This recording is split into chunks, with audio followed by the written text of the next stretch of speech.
Isang tricycle driver ang nahuli ng mga operatiba sa isinagawang buy bust operation sa Iloilo City matapos itong magpositibo sa iligal na droga.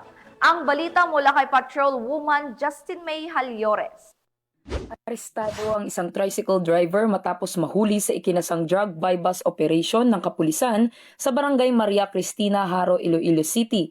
Nito lamang ika-31 ng Enero taong kasalukuyan bandang alas 10:55 ng gabi. Ang sospek na kinilalang si alias Ronel, 37 anyos at residente ng barangay Fajardo, Iloilo City ay nahuli sa aktong pagbebenta ng hinihinalang shabu sa isang pulis na napanggap bilang buyer. Pinangunahan ng Iloilo City Police Station 9 at mga operatiba nito ang nasabing matagumpay na operasyon sa pangunguna ni Police Captain Jimel Acuesta, OIC, katuwang ang PDEA Region 6. Sa transaksyon, inabot ni alias Ronel ang isang heat-sealed plastic sachet na naglalaman ng puting kristal na hinihinalang shabu kapalit ang 1,000 pesos na buy-bust money, kung saan na-recover rin ang isang 100 peso bill at ang budel money. Sa pagkakaaresto na kumpiska sa sospek ang isang itim na pouch na naglalaman ng 7 plastic sachets ng hinihinalang shabu, buy-bust money at isang bundle ng mga walang laman na plastic sachets.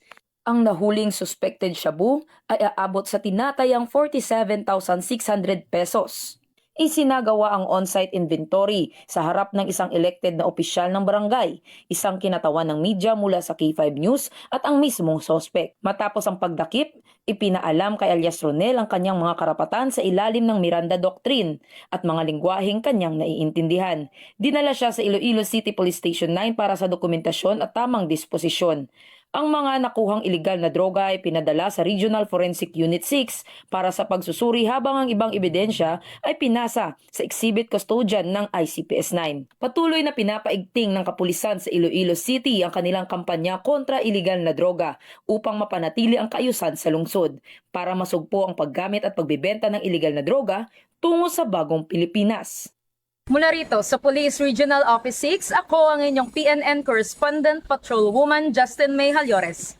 Alagad ng batas, tagataguyod ng Balitang Pulis.